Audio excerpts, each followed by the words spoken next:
leading it off with American Lights would be cool because it just fucking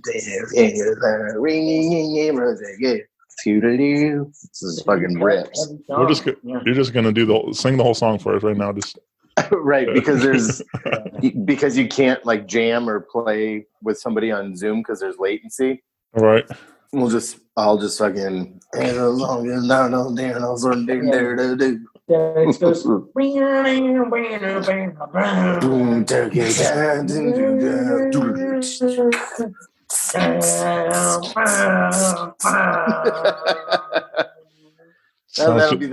that'll be the episode. Just an hour of that.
the bottle.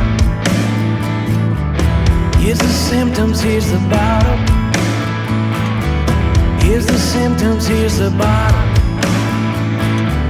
Here's the symptoms, here's the bottle. Here's the symptoms, here's the bottle. Here's the symptoms, here's the bottle. Here's the symptoms, here's the bottle. Here's the symptoms, here's the bottle. American lights exploding over the highway tonight. A few miles more and it's into the darkness. Nightmares and dreams, they will mean the same damn thing. Who am I to ignore all the signs in the road?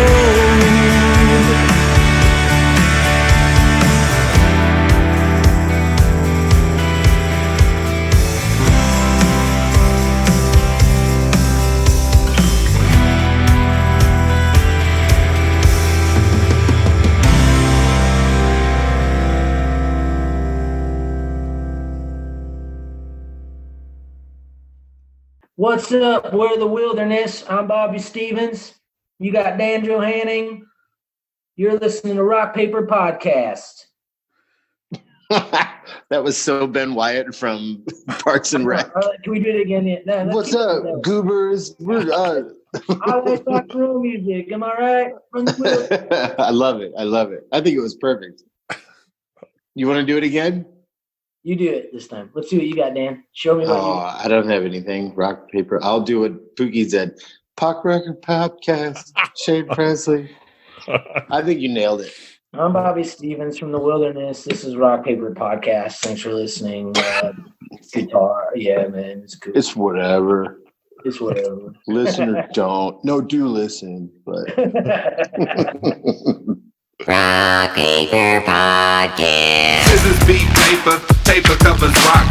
Rock beats scissors, Shane covers non-stop. Never know what new kind of guest that he's got coming at you. Live and direct on the spot. Could be rock, folk, country, or hip-hop, jazz. All kind of folks that he has. Could be an artist or a comedian to make you laugh on the Rock Paper Podcast. double-decker fudge round, rolling round town. Shane coming at you live and direct from ground zero. He's your hero, he's your bestie. Rock Paper Podcast with Shane Presley.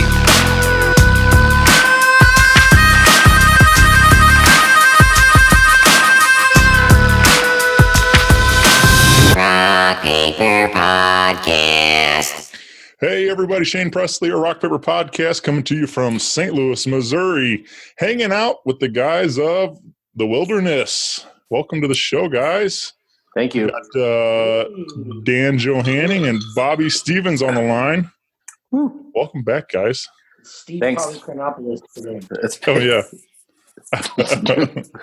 big Adam Sandler guy over there. You can tell by his hairdo. Well, we haven't done one of these in forever, and I miss you guys. This is we're definitely different recording this over the Zoom, but obviously we're all in lockdown and we can't hang out, and it sucks. But at least I get to see your pretty faces. Yeah, it super sucks, man. I miss seeing you at every other show that I go to. Yeah, man. Right. What was that Goo Goo Dolls we went to a while back? Maybe that was a good time. Yeah, I have some great, like these amazing pictures of me and you and Melissa. Yeah. Like everybody's just smiling ear to ear. It was the Deep Cuts Yeah, Goo Goo man. Dolls show. So 2 how sets. could you not? You saw How could you not? What'd you say, Bob? at the pageant? Yeah, pageant deep. Like they did all of Gutter Flower, which rips, and then they did a Deep Cuts set that was amazing, and they ended with "There You Are," and also the not to get too far off track because we like to do that. Johnny did this weird thing where there was like a virtual Johnny. Oh, yeah. He was I hated talking that. to it. That was the worst thing I've ever seen. It was like sponsored by Taco Bell, and he's like, hey, I'm gonna talk to the virtual Johnny, and you could literally see him like clicking the Like, hey, Johnny, how's it going? Play. Right. Pretty good, Johnny. How are you? Play. Well, there was a part where the video played guitar and he sang the song, and then there was a part where he played guitar and the video sang, and I was like, I didn't come here to watch a video sing a song. Like, It was so stupid. yeah. I think at that point we were me and Carondelet guy and the city tax assessor were screaming, "More Robbie, more Robbie!" And then maybe like 10 minutes later, here comes Robbie with those fucking flying high kicks, and they rip back into like something from Superstar Car Wash, and it was like, oh, thank God, there he is, the man. Yeah, it was a good party though. Yeah, it was. I took Stacy to see him again. Was like December, I think it was their Y98 Christmas thing Ballpark Village. At Ballpark Village, yeah, and I was there. Yeah, it was a good time too. Like, but you could definitely tell that one was more of the for the money kind of thing. They had played an hour set exactly, and all right, thank you, good night. I'm like, yeah, and it was a lot of the new. Right, it was all very, very new stuff. Right, that was. I think when we saw them at not at the pageant, but before that, they were at Riverport, and they had just put a new record out, and they ripped through some songs, and they were like, "We got a new record. Here's one of those songs. No, we're not playing anymore." And then they played a bunch of stuff from Boy Named Goo, and it was like, okay, that's pretty punk rock. Right. But yeah, man. So that was a good time, and but like I said, it stinks, man. I have a bummer that I haven't been able to kick it with you guys, but we do have a brand new Wilderness album out now. Beginning April 3rd? Is that what I think that was released, something like that? Yeah. 17th? 17th? 17th. 10th. 10th, April yeah. 10th. And then we disappeared with the 17th. Oh, okay. Yeah. We'll come back on for Disappeared in a few weeks. There you go. Real Rock Radio released April 10th. There you go. And so that's available digitally everywhere now. That's what we wanted to talk about. But I got to listen when I was getting ready today, getting myself pumped up for this. And like, I don't know, this sounds great. It makes me really miss live shows because it's just a feel good rock and roll record, man. And like, it just reminded me a lot of the good times of seeing you guys play live and just brought back some good memories and stuff. So yeah, it felt good, man. It felt good listening to you guys play, and Cool. makes me miss seeing it live. Yeah. That's a big thing of trying to record something like that is capturing that energy, though, too. So sounds like we caught it. Yeah. Well, it helps when your drummer happens to be one of the best producers in town and stuff. So Agreed. Yeah. I agree. Yeah. I mean, he engineered it. I would say me and Bobby produced it. okay, well, yeah. I don't even know what that means. Just kidding, Gabe. But Well, we really wanted it to, we wanted it to sound live. You want it to sound huge, lots of guitars, pounding fucking drums, all the whoa-ohs in the backgrounds, all the background vocals there. And although it is a long record, it's like 53 minutes or something. And I think that's because it took us so long to get it out. It was like, okay, well, we have 12 songs, and somehow most of them are 4.5 or 5 minutes long, even though hopefully they don't really feel like they're too long. Hopefully they're well written enough that they don't feel like they're dragging on and on. But I got a feeling the next record will probably be like 27 to 30 minutes. It'll just be straight up, hopefully like 3-minute bangers. But we were, like I was saying, like you want that live feel. You want to put that record on, like you were saying today, and you just feel like, man, shit, I want to see this. I want to be there. I want to have a drink and like be sweaty and have somebody else's sweat on me and like have that visceral experience, like not too many production, not too much post-production, and just let the guitars and vocals and drums and everything rip for itself. So Yeah. Yep. So you, I'm guessing, we mentioned Gabe, and we got your bass player in studio there with you, right? Yes. Shout out to Pookie also, man. Pook nasty. But just you four ripping it up on this record, right? Right. Yeah. Yeah, man. And then, but yeah, it sounds great. It made me really actually one of the memories that came up was and especially the fact that you named it Real Rock Radio, thinking of a KC classic, Party Town, watching you guys throw down on that one at Blueberry Hill with Brother Lee release party, I think it was. Yeah. What a great night that was. That had like that summer we played that at a couple of shows, I think. Yeah. Yeah, I think we played it at Chill Dog Cove a couple times. And man, that is just we haven't played it in a little bit, and I think sometimes anybody in a band will tell you kind of go through these phases where maybe you open for some national acts. We played a couple shows with Micah Schnabel from Two Cow Garage, who's also has a new record out, and it's incredible. He's one of my favorite songwriters and really, really great human being. So you go through like phases of playing some shows like that, or where you're like, hey, 25 minutes, let's rip it and let's do it. And then summertime hits and it's like, all right, well, there's a keg party at Chill Dog Cove and we're going to play for 45 minutes or an hour. So what are the fun bangers that we can rip through and crush beers, and it doesn't matter, and we can sloppily roll through them. And right. That's when those and the Clash and stuff like that come out. Yeah. Well, that Party Town's definitely it's just ridiculous. It's a goofy song, but it's a lot of fun to listen to, and right. And it's fun to play too. But it's I like that. It makes you smile though. It just says "weekend" all over it. Yeah, it's definitely like a KC suburban dad weekend. Yeah, like. Yeah, you got a frosty bush light. For some reason, the guy doesn't like his wife or his kids, and he's just gonna pack it up and tell the literal lyrics. Fuck my kid and my wife. Kiss my ass. I'm going to Party Town. Yep. Well, wow. I'll cut the lawn. I'll mow the lawn on Sunday. Yeah. I'm going down to Flippers for $1 Jello shots tonight. I'm getting rip roaring drunk. Yeah, I mean, I'm like I have a lot of respect for Glenn Frey as a songwriter and stuff. Sure. I'm putting on my fresh pair of New Balance and heading out, man. There you go. Yeah. Skechers. Yeah. But yeah, that. Come on, man. Let's go to Party Town. Yep. So let me ask you a question, Shane. Yeah, what's up, man?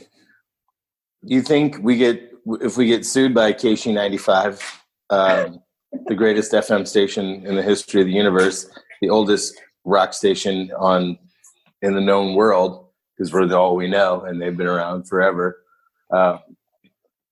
it could be the best thing that ever happened to us, because none of us have any money. Right. And I mean, you want some exposure, and I think if people listen.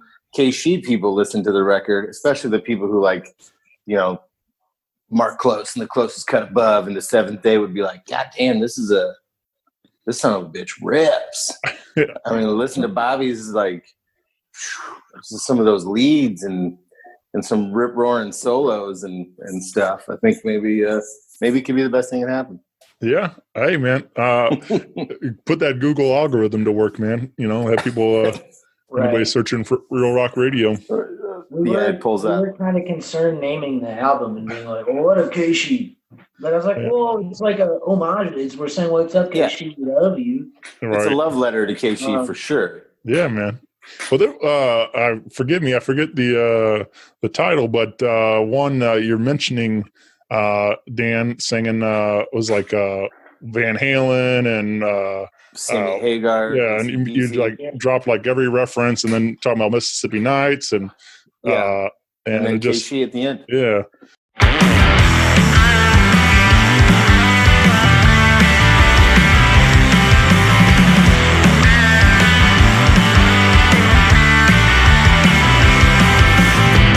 I was born with brother played music on the regular machine. He said, grow up right, practice your scales, travel around the world, buddy, give them all. Here we had Sammy Hagar and AC/DC, old Van Halen lit a fire in me. Different shades of Converse and fucked up hair. At school they called me freak, but I didn't care. Went to punk and hardcore shows almost every night. In front of Mississippi nights, standing in line. We sneak around the back to get high with the bands. We made it through the riots with hardly a scratch. The shows were oversold and security jerks. We got gnarly in the pits, but I never got hurt. 1993 to 1995, the music gave me love and taught me how to survive. Give 'em hell, give 'em hell, give 'em hell, boy, don't back down. Give 'em hell, give 'em hell, give 'em hell, boy, don't back down. Give 'em hell, boy, don't back down. Well, we grew up hard and everyone makes mistakes. We got cold beer and a minute to make. We ain't looking back, we got a future ahead. Working real hard so there's less water to tread. We demanded more instead of settle for less. Screaming at the moon to get this weight off my chest. Dying at the factory for most of my days. Me and the boys are in the lab, we got music to make. Mom says she's proud of that's all I need. I got a torn up heart that I wear on my sleeve. I think about it now and it makes me smile. My brother playing Casey on the radio dial. Give 'em hell, give 'em hell, give 'em hell, boy, don't back down. Give 'em hell, give 'em hell, give 'em hell, boy, don't back down. Give 'em hell, boy, don't back down. Hey!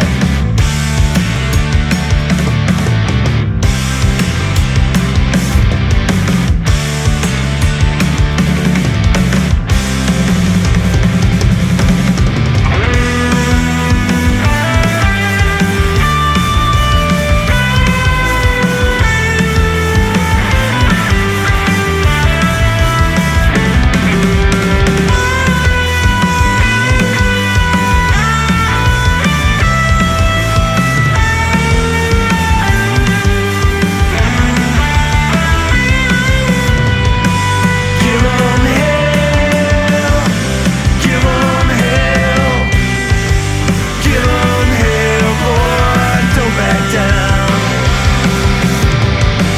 Give 'em hell, give 'em hell, give 'em hell, boy, don't back down. Give 'em hell, boy, don't back down. Give 'em hell, boy, don't back down.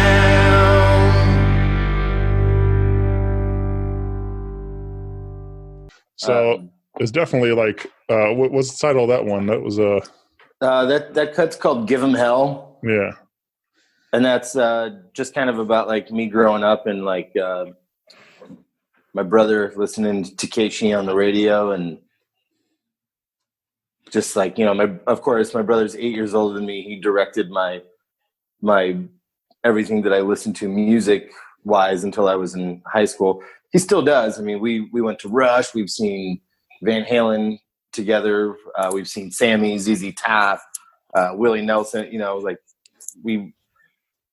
but that song is kind of about Casey making me feel like when you're a kid and you don't feel like you have any hope or have anything to offer, and listening to Thin Lizzy or something. Actually, in Finetti Boys, there's a line about Phil Lynott couldn't save his own life, saves mine every night.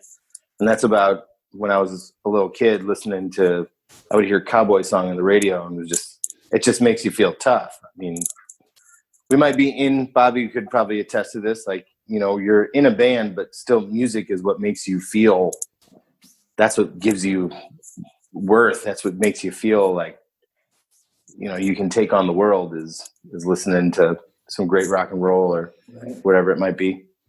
Yeah, and I love what you were saying too. Like you're describing all that stuff about your brother and growing up and all that, and like I love that about music too. Is like it can take me right back. Like I hear that song, and I'm like, yeah, this is what we were listening to, cruising in his truck or whatever, you know. And like you can paint the picture, and it takes you right back in time, man. And it's like it's such a cool thing. Yeah. Yeah, I mean, it's all just a big. I don't know. It sounds weird or trying to figure this out, but just a big conversation. Music, you know. Mm-hmm. So we're talking with music we listen to and then make new music, and it all gets shared around, and that makes other people think about things they've done and opens them up to more conversations with friends and old thoughts. Yeah, man. But this, I think I wouldn't worry too much about Keishi suing you, but I think it couldn't hurt, you know, man. Like they want to start throwing the name around some. I mean, Right. decent advertising, but who is this band Wilderness and their album Real Rock Radio? Right. I might have to fire that up. I do. I have some buddies. They're kind of in that modern alternative rock scene and stuff, but they made these shirts. They were like a play off of the Emos logo, and their vocalist MC was on the front there as like the Emos guy, and it was really well done. But they put like a blast on them for, you know, cease and desist letter and stuff, and they said, hey, you know, you guys can't do this, and they didn't. It wasn't a, you know, I don't think they any kind of claim or whatever other than that. They just say knock it off, and then like but they put it on Twitter and stuff, so they thought it was pretty fun that they got like, hey, we got Emo's attention, you know. So yeah, there's nothing more rock and roll than breaking the rules, right? Yeah. So but yeah, man. But yeah, hopefully, like I say, man, it definitely, you know, there's definitely your twist on it. You guys do your thing, but it's just kind of a fun, kind of nostalgia trip to listen to some of those songs and kind of remember some of those Keishi classics and stuff like that. So for sure. Yeah. Well, so let's play another one. You guys said you wanted to share what we say. Long Week was another one. Yeah. What do you want to tell us about Long Week? Long Week, I wrote, actually, so the whole thing about this record is it's the culmination of what, Bobby, like 4 years? Yeah. I mean, it even took us a couple years to record it. So I'm glad it's all out and we can, you know, we're super happy with it, but next record will probably be a little more concise. Anyway. Yeah, this song came together in the studio for sure too, if I can remember. Yeah. And lyrically, it's just about having a job that you don't like, and you know, the things that get you through it. Like my wife, who we had our wedding anniversary yesterday, and that's kind of a love letter to her about. Thanks. About you know, sometimes life can be the pits, but things like rock and roll and love and friendship get you through them. So, hell yeah.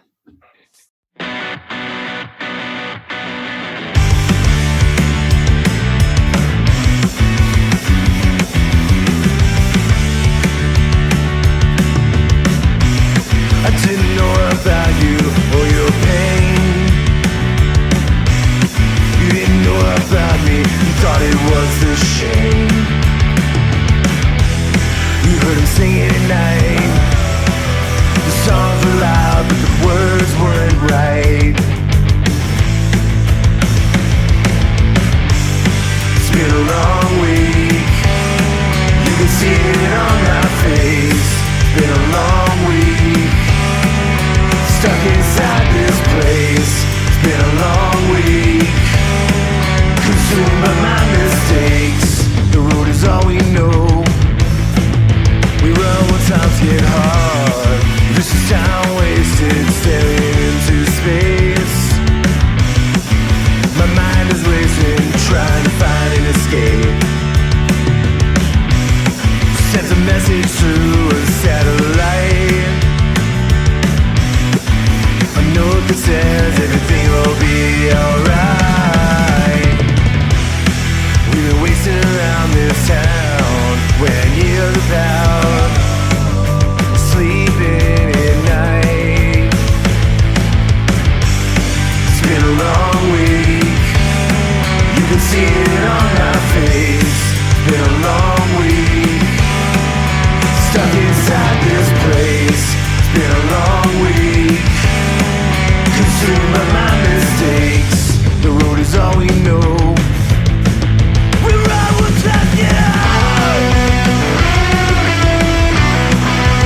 It's also Yeah. this, one of two. Sorry, that was a beautiful sentiment, but it's one of two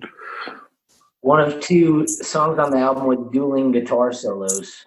Correct. And let me say that Bobby arranged that part. Like I had the lyrics and kind of the structure of the song written, and we were in the studio putting it together, and Bobby was like, what about this? And he started ripping this thing, and I'm just like ripping a solo over it. And all four of us were like, oh, fuck, yeah. And then Gabe was like, double it up. Just keep going and rip it. I think that's a common thread, though, between through a lot of these songs that we do. It's like fun, ripping guitar solo, very guitar-driven rock and roll music, but like pretty thoughtful lyrics. You know, Dan and I put a lot of time into lyrical content too, so it's not just kind of like, you know, whatever fodder. You know, like the songs run pretty deep a lot of times too. Yeah. You know? I think it's a way that I also think that's kind of why when Bobby came to St. Louis and the first time I saw him play, I told a friend of mine, like, this guy's going to be my best friend. I'm giving him my phone number tonight. And I did. And Bobby's definitely become one of my very best friends. And I've learned so much about songwriting from working with Bobby. Like, I always say that I kind of feel like we evened each other out a little bit. Like, Bobby was a little more of, you know, not that he hadn't been in a band before, but like he was doing some acoustic stuff and playing some more folky stuff. And I was disappeared in like Jungle Fire, like big soul band with 7 people. And so to come together, and the way that I think we work really well together, and kind of just the little nuances that I know, like, okay, this is Bobby wrote this song. What can I lend to Bobby's soul here? Like, what little piece could I play that would add to what he's trying to say? And it's also a really nice thing that whenever we get to play together and I'm playing a song that maybe he wrote and he wrote the lyrics, I love singing his words. I love playing his parts. Like, I think it's just, there's no better person I could be in a band with. And I mean, our whole band is great, but I just love, like, a lot of guys, and I guess what I'm trying to say is, like, instead of us being a one songwriter band, if I have to be in a band with another songwriter, then it's really an honor to be in a band with Bob, because he's such an incredible songwriter. Yeah, man, I can attest to that too. You guys are both 2 of my favorites in town, so having you guys in the same band is pretty damn cool. So yeah, we play well together. Yeah, It's nice. Yeah. What have you guys ever considered? Like, I mean, I guess typically you guys probably both just sing lead on your own song, but have you guys ever wrote something for the other person or anything like that? Haven't quite happened yet, I don't think. I think for a lot of these songs, just from the time period, we definitely worked on the songs together, but I think both of us kind of had lyrical ideas for the songs already, and just were already in our respective voices while we were singing them. But I mean, things were still up for interpretation. Dan had said this earlier. I've been doing solo stuff for a long time, and it's nice to be in a band where I didn't mention, like, Dan, me, Pookie, and Gabe just work well together. I think Pookie and Gabe are just as good at arranging songs as anybody, and we'll kind of throw that in there. But I think a lot of lyrical content had already been with some of these tunes to where we were kind of set on singing them, which has been cool too, because it opens it up. Like, I've gotten better at guitar playing in this band, just because I'm like, well, I got to come up with a guitar part for this song. If Dan's singing, someone needs to be doing something else kind of cool. But I think that'll start happening in the future. Working on like some lyrical content and kind of dual singing, you know, who's singing what. Right. If that makes sense. Yeah. I also love that about the group, and that it helps keep it fresh the whole way through the record, having 2 lead vocalists and stuff. So you guys, you know, alternating songs or singing, you know, and stuff. So it helps instead of just having, one voice throughout the record. So, Sure. yeah. I always like bands like that. It's neat to see it, and hear it, and the Clash and Drive By Truckers, and just different perspectives, and obviously different voices have different use of melody and a point of view that they want to use in the song. It's neat to hear, and it's nice with bands like that. And I think with us, where it's sort of cohesive, even where we're both come from the same places in our songs, but they have different feels. Who's singing them and everything. Dan's a little meaner, and in a loving way, like, he's getting down. I'll float away a little bit more in my tune. It works very well together. Right. And that's what I'm saying about us bringing each other to, Sure. To like this even place, where me being in a lot of like hardcore and punk bands, and sometimes, like before writing songs with Bobby, I thought that the only way to convey what I was feeling inside was like, just this fucking tornado of energy and emotion and whatever. And then I did an acoustic tour with Bob, and he's like, "Hey man, you need to check out like John Prine and Todd Snyder," and like, which I instantly felt Todd Snyder for sure. Like, I'd heard John Prine before and liked John Prine quite a bit, but really dove in once we became friends. But man, listening to Todd Snyder and realizing there's maybe a little bit of a different approach to getting that energy out, with maybe like a little more clever lyrics, some sarcasm or things like that. But Right. the folk rock or folk music and punk rock and hip hop, they're all in the same vein of revolution and questioning authority or government or any of those things. All those things are there.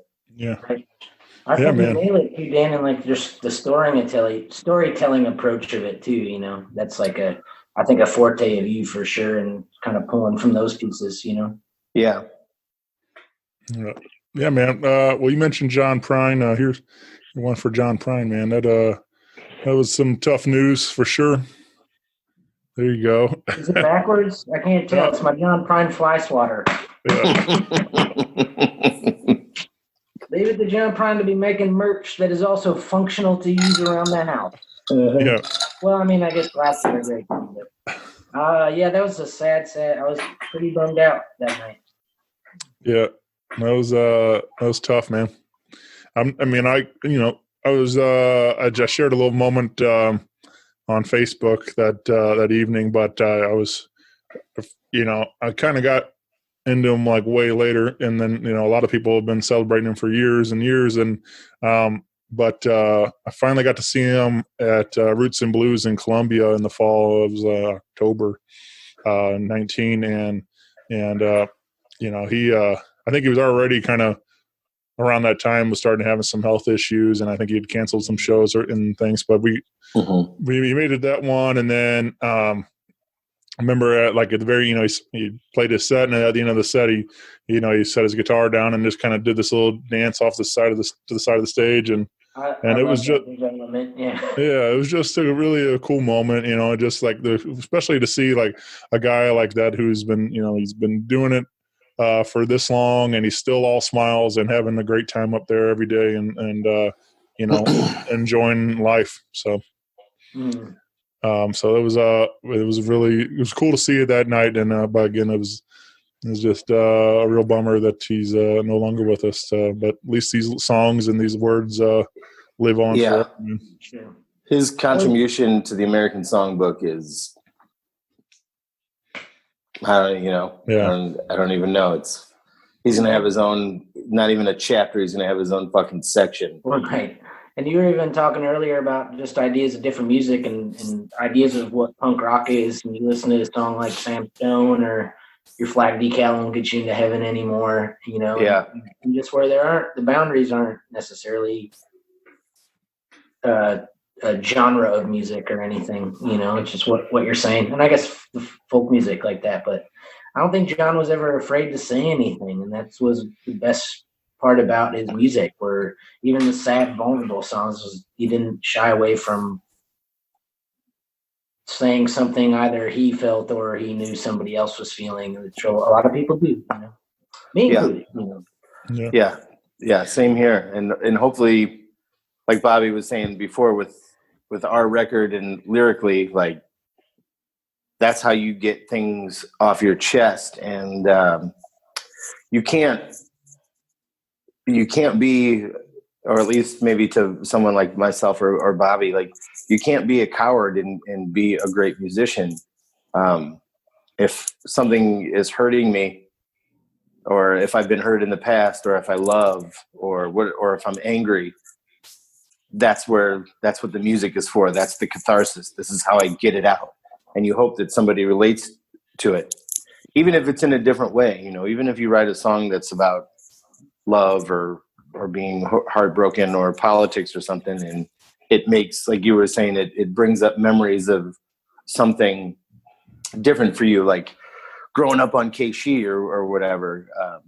That's great. You want the music you want it to create some sort of emotion or some sort of life in people, and hopefully that's why they want to come see it, is because it makes them, it's their own catharsis. It makes them feel something. Mm-hmm. Yeah, man.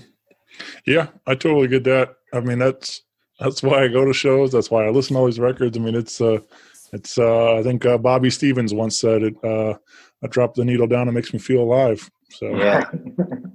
I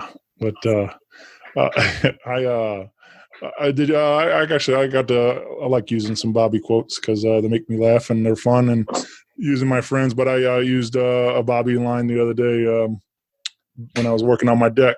I was said working on something, but I don't know what it is till I'm done. I saw that, man. Yeah. Did you have a plan of what you were doing, or you just? Oh yeah. I just didn't want to spoil it for everybody. I figured I just. It's a great quote. Yeah. Well, who knows who you'll run into down there anyway? So. Yeah.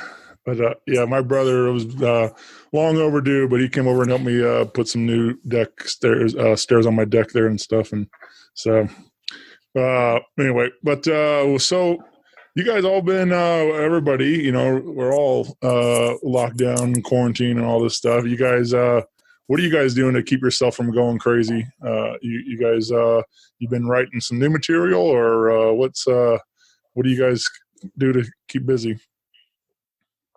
Bobby? Well, I mean, this is I've been doing a lot of playing solitaire. I've been reading. I've been playing music. My fiance and I have a little routine on like the weekends. We'll play some songs together on Friday night. Cooking a lot. It's unfortunate, so I'm not trying. I hope this doesn't sound like making light of it, but I do pretty okay in situations like this. I do miss being around people and hanging out, obviously, but I think I got about another week before I start getting real about it. So I think a month was good. But yeah, just kind of walking around and everything. But I feel okay. Been staying off Facebook because that's been making me first couple weeks were just kind of too much of that. So yeah, just playing some music here and there. It's been kind of, I think I enjoy free time and it's been a little difficult to be working on songs because I think I took for granted how much you rely on the world moving around you to maybe write, at least for me, Yeah. So yeah, just kind of trying to win the solitaire. I've got a running tally. I'm like, since 2 weeks ago, I'm like 5 wins for 100 games or something. So the world has beat me 95 out of 100 times. So, but I feel okay about it. That'd be a good song that comes out of that. Yeah, right. There's your song lyric right now. And I've been talking to a lot of friends on the phone, and which has been nice to be in contact. I think I've been in contact with some friends who I haven't talked to in a while. Talking to my family a lot, and making sure everyone's okay. So that's what I've been doing. Dan and I have been formulating a plan for world domination. Yes. Yeah. Yeah. Dan, you anything to add to that? Yeah, I mean a lot of the same. Like not, he's I'm kind of a routine type of person. So like I'm a chef as well. So I do a lot of cooking anyway. I miss working. I miss the routine a bit, but like Bobby said, like you kind of make time, and when everything's moving, so now like same thing. I'm reading the story of the Replacements, the Trouble Boys, and I would, instead of writing, I would say I've been dicking around a lot and like, Right. playing with GarageBand and writing down ideas, writing down some song lyrics, nothing full.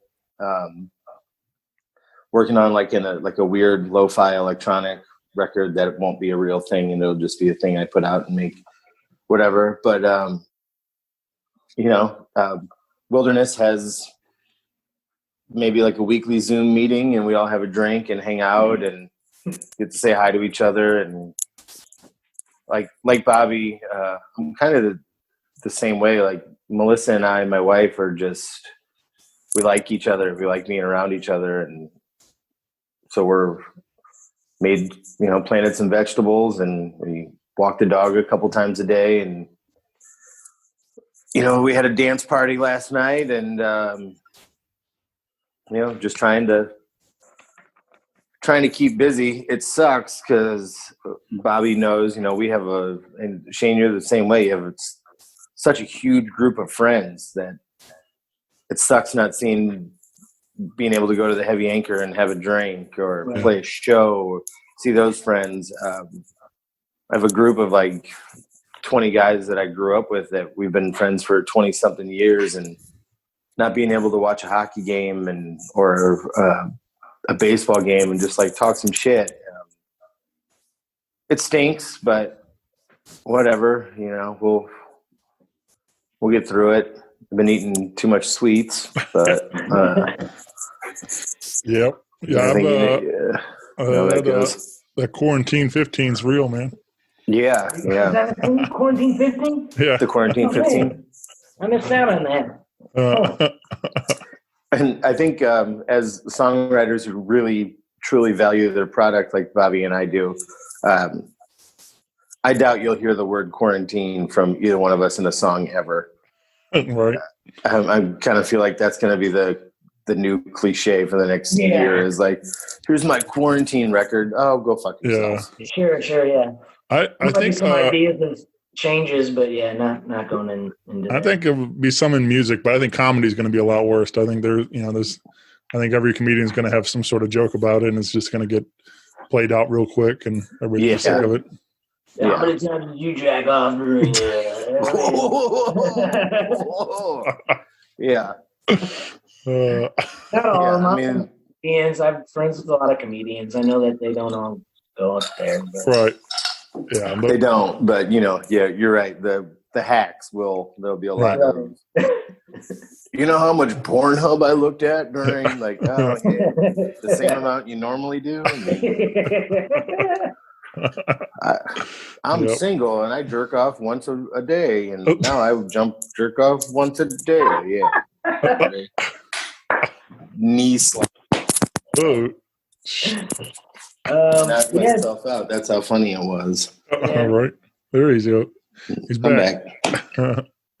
But yeah, man, that I think I do like to see like the creativity though. I think that as you're talking about kind of making a joke of it, but there is a lot of great creativity that's coming out of all this stuff. People are figuring out ways to still be active, doing different stuff. And I mean, you got bands that are collaborating over Zoom and making fun videos and different things, and whatever it is. And it's just like I said, it's cool to see, and I'm excited to see what other things come out of this afterwards and stuff too. So I think it's opened up. It's nice. There's like some good things about technology. I mean, and that's cliche to say. There's handoffs and trade-offs with technology and social media, but I've been enjoying the live stream shows. Yeah. I've been enjoying seeing what people are doing creatively, how to pass the time. what people are cooking. It's neat to see. I think we're sharing a lot more, which is a good thing, and maybe hopefully that opens up even more after we're out of this, which we've been sharing a lot. But, I also saw somebody made a miniature art museum for their pet guinea pig. Oh, I don't yeah. know if you caught that online. That was I like pretty that. good. Yeah, really good. But yeah, I agree with you, Shane. There's a lot of different things for sharing, and I think it's been neat for me to learn a little bit more about some technology that I hadn't done before. You know, how Like to this. run a Zoom meeting Yeah. and like, Right. cool. I want to send you a track. Can you add this to that, or let's play along? That's like things I would have never. Yeah. Like sending a GarageBand thing as a project and being like, yo, you can just use your phone and fucking record a guitar part on this and send it back. Also checking in, like Bobby, you were saying before, you know, talking to friends that you haven't talked to in a while, or keeping in touch with your family a lot. And hopefully that's something a lot of people will get out of this, is just keeping in touch and making sure you check on your friends and maintaining that even more than normally too. That's what I'm looking forward to. Yeah. And whenever true scientists and experts say that it's okay to go back, putting down the internet for a while and being like, all right, I don't need to post every other thing I do on Facebook or Instagram and go to a show. I'm going to go to Broadway Oyster Bar, and who's going to be standing at the door? It's going to be Shane. And man, I'm excited to see what happens in St. Louis when this all like opens up, man. It's going to be a wild ride.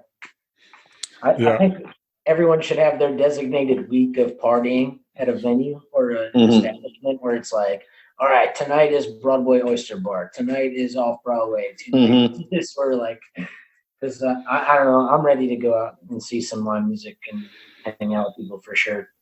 Yeah. I think, I don't know, man. I think that's what stinks. Like, obviously it's terrible what's going on. I mean, but like, if we could all be together and support each other through this, it'd be, you know, like normal. When we're going through hard times, it would be, be okay. We'd still have people to lean on, but now we can't even go hug anybody. You can't, whatever. It's just like, and so that's like the biggest, thing is just it's so hard being away from everybody, not having any kind of interaction with anybody except for like this. And it's like, even when you go to the store, everybody looks at you like you've got it or something like that, and it's just like, oh yeah. So right, it's just it's crazy, but yeah, man. So I can't wait to get back to hugs and high fives for everybody, man. That's what. So. Yeah, I think I don't like to be. Yeah, I'm excited for that too. I think it's going to take a little time. I think a lot of us are going to be okay. This is safe. We listen to the doctors, not the idiots. But it's going to take some time for people to heal from this. I think. Oh yeah. Be a little wary of being near each other for a minute, I mean, that's like a real. But my hope is that doesn't last, and people understand that this is not necessarily an unprecedented thing, and that eventually, in the very near future, we'll be able to be touching each other and hugging and listening to music and rocking out and everything too. Because I'm a toucher. Yeah. I'm a hugger. I love hugs. I'm a hugger. Me too. Yeah. Oh man. I want that five. I want to bring it in. I want to put my arm around you. I want to kiss. It's gonna happen. It's gonna happen. I just, I want to be at a rock and roll show where there's just sweat and beer everywhere, and you're like, "This is it. This is it. This is what it's all about." I think that's what these protesters are like mad about. Is like because they don't seem like huggers in general. All right. Yeah. Nobody's poster is saying, "Hug me." Maybe that's what they really want and need, though, are hugs. Right. Yeah. They weren't loved by their parents correctly or their friends correctly, and now it's. I don't get to yell at anybody at my local coffee shop. Please, I got to get my anger out. Like, bro, just crank on. Walking up to people with AR-15s and being like, "Yeah, let's be friends. Let's hug. Let's hug." And you need to say is you don't need that AR-15. What you need is Van Halen 2 on tape in your car, turned up as loud as it will go, and then just drive 7 miles over the speed limit. If you're on, 55, and I think go 72 miles an hour and just rip that son of a bitch, and you won't be angry anymore. Right. Sing the words, rip the guitar solo, carefully drive, but air guitar and So PSA from Dan Johanning. right. Find other ways to manifest your shortcomings, right? Again, if you don't have Van Halen 2 on cassette, you could always pull up Spotify and turn on Wilderness Real Rock Radio. That will also suffice, So that's what I'm going to do. I'm going to turn that one up, man. Yeah. Fuck yeah. I think. I don't think we're talking serious talk here, which is good, but it's a fun album. Yeah. Yeah. Now, do you guys, as far as like business side of this, do you think releasing a record in the middle of quarantine was a good idea or a bad idea? Has it reflected anything as far as activity? Because I feel like at one point you could look at it like, well, we don't have any shows to get out and support this album, because we're shut down. But at the same time, everybody's home and now everybody can listen to this also. Right. So, there's pros and cons to all of it, I think. But what do you guys feel like? Is there any? It's both of the things you just said. I think we talked about. First of all, this album is 3 years overdue. So right. Getting it out is really what we wanted to do. But like you just said, of course we want to play shows and we want to go tear it up and play regional shows and get up to Chicago and play with our homies Death in Memphis and, get around the region and play it. But you're right. At the same time, it's like, well, might as well just put it out there. I mean, if it's out, once we can start playing shows again, we will. So yeah. Right. We were kind of on like a rush. Then that's what we talked about. It's been a couple of years already. And then we're just like, okay, it's ready. Let's put it out online. And then we're having CDs worked on and everything. But I logged it in, to the CD Baby or whatever to get it online before any of this. There were talks of COVID-19, but it was before it was really in the States. And so I think plans changed a little bit based on that, but it was kind of in the works.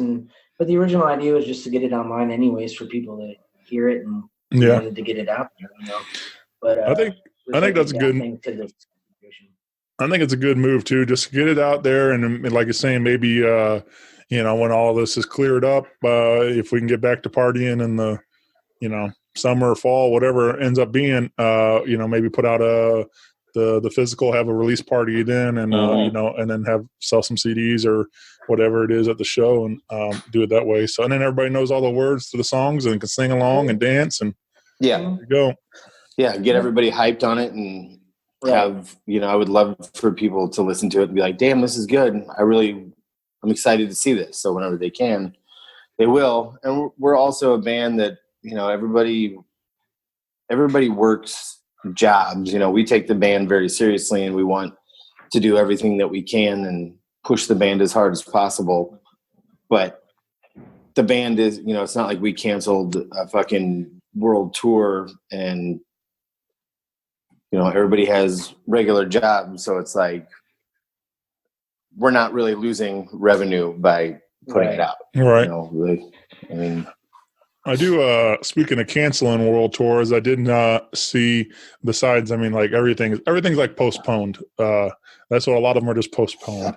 But I did see a headline the other day that Bon Jovi and Bryan Adams canceled their world tour thing they were supposed to do because the way Ticketmaster works was they'll refund if shows are canceled, but they won't refund on postponed shows. I think they might have adjusted it now, but I think I heard that yesterday. Yeah, so they were Bon Jovi, like I say, that way you guys can have your money back while all this is going on when you need the money and stuff. And right. So I thought it was cool. I thought it was a good move. There's, but yeah, Ticketmaster I think is like holding on to like a lot of people's money and stuff. Like, I know like the Stones. I read an article about people got money tied up in Stones tickets that aren't happening and stuff. Like, there you go. Me. I got about $400 tied up in Stones tickets. Right. But, it's like if you're hurting, $400 could come in handy right about now, especially if you're not going to be able to go to the show. So, Yeah. So it stinks, man. But anyway, I just thought that was a classy move to, they can always redo the tour later and stuff. And Sure. Yeah, that's probably Brian Adams telling Bon Jovi. It was probably Brian Adams saying like, "Hey, we're gonna shut this down," and Joe was like, "What?" Brian Adams is a smart Canadian dude. He's a Canadian. So he gets it. I like Bon Jovi though. John Bon Jovi, I think, is a classy fella. I don't know. Yeah, I dig the Jove. Or some yeah. Back when his record company was trying to make him like the hair metal Springsteen or like the glam rock Springsteen. Those are bitch songs. Yeah, do you think they should start doing an old John Bon Jovi song?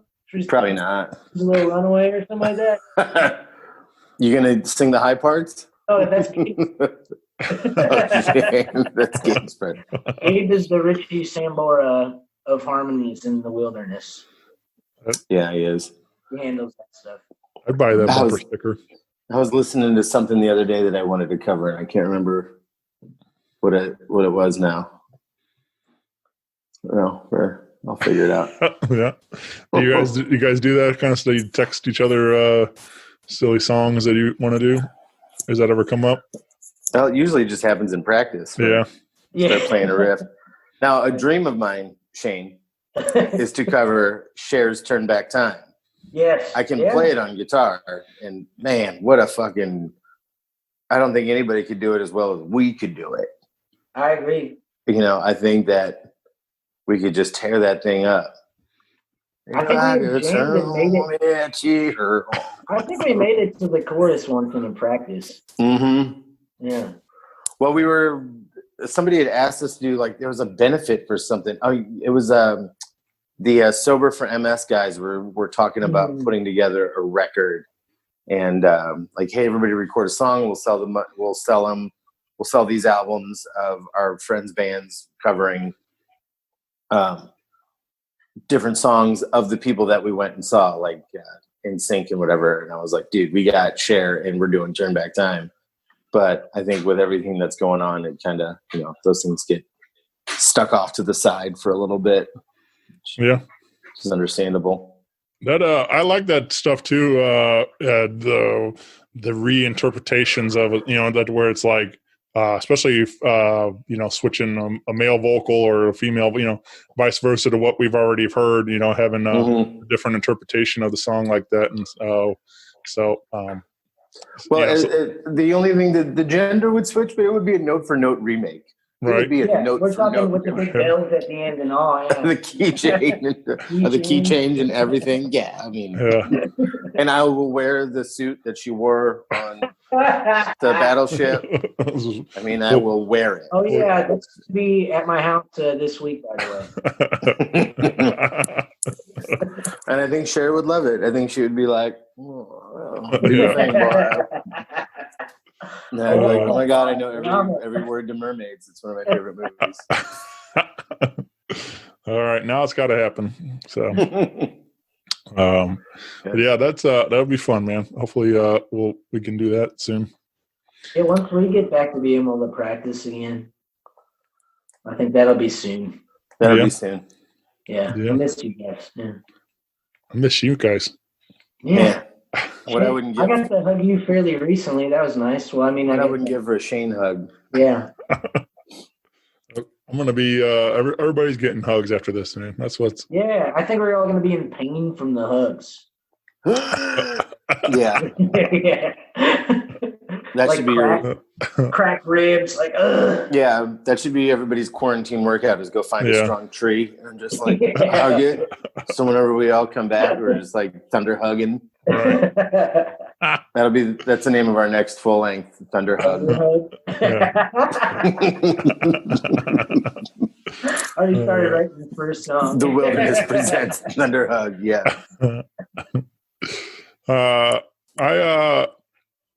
was going to ask you guys a couple questions. I've been having fun asking people, and they tend to get some funny answers or open ended and things. So they keep entertaining me. But what is a? I mean, we may have even already discussed it in the show, but what's a dream duet or collaboration that the Wilderness would like to see? I mean, I know we've referenced a lot of different names and stuff, but is there somebody that comes to mind? Either, I guess you guys can either answer individually or as a band. What do you guys think? Well, personally, I mean, if it was even semi-realistic, maybe I would love to have Steve Selvage from the Hold Steady play a solo on one of our songs, or maybe Lydia Lovelace sing. Like if we had there's always those great songs that have like a story, and it's the guy and the gal telling their sides of the story or something. I mean, if we're being, Bruce Springsteen, of course. Yeah. Shoot on over, boss. But Bruce brings Bob and Dan on stage. Yeah. Do No Surrender live at Hyde Park with Bruce. But those are regional people. Selvage is a Memphis guy, and Lydia Lovelace is Columbus, not far from where Bobby's originally from. But maybe I think those would be, for our band, those would be great. Yeah. Hey, man, can't hurt to ask. I mean, all they can do is say no. So I'd be, yeah. So float it out there. Maybe put it out there. Maybe it happens. So. What about you, Bobby?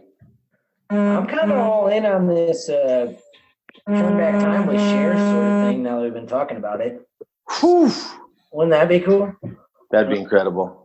I always like seeing those things and just good rockins, though. If dream stuff, I guess, I like it's always fun when like bands like Drive By Truckers and Hold Steady tour together and they're doing stuff, but to sing an AC/DC song with both those bands together would be pretty kick-ass. Yeah. Yeah.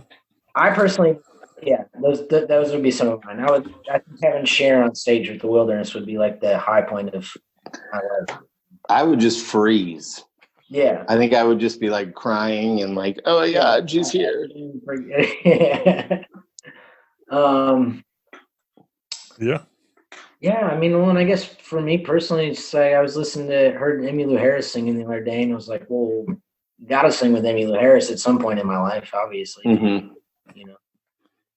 Well, she's probably listening right now, so I'm sure. She probably, she's big fan. Hi, Emily. But it's always fun. I mean, we've had some good times doing covers, and then it's always fun in like the rock and roll, punk rock community, especially when you or even if it's an original song people know, but you play a cover that everyone's really behind and everyone's singing it and jumping on stage and stealing microphones and stuff. So I think I've kind of lived through some of that, and I'm sure there'll be more of that to come too. Yeah, I'm sure there'll be more Clash and replacements in our future. Hell yeah! I want Sue Presley collaboration is what I want to. I don't get a whole lot of it, but we mentioned him earlier, Brother Lee, and when they played my second birthday show at Broadway Oyster Bar, they got me on stage to sing the chorus for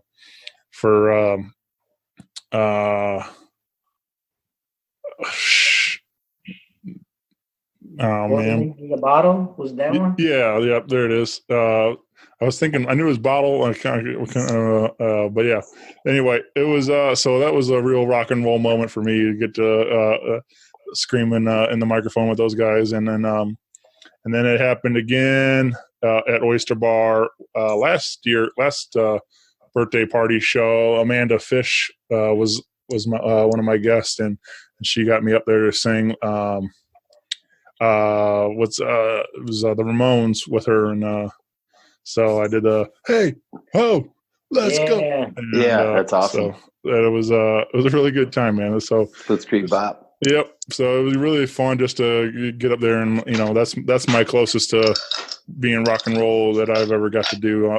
So I don't look, unfortunately, I don't have the guitar skills or any of that stuff. So, Nobody does. I was gonna say neither do we.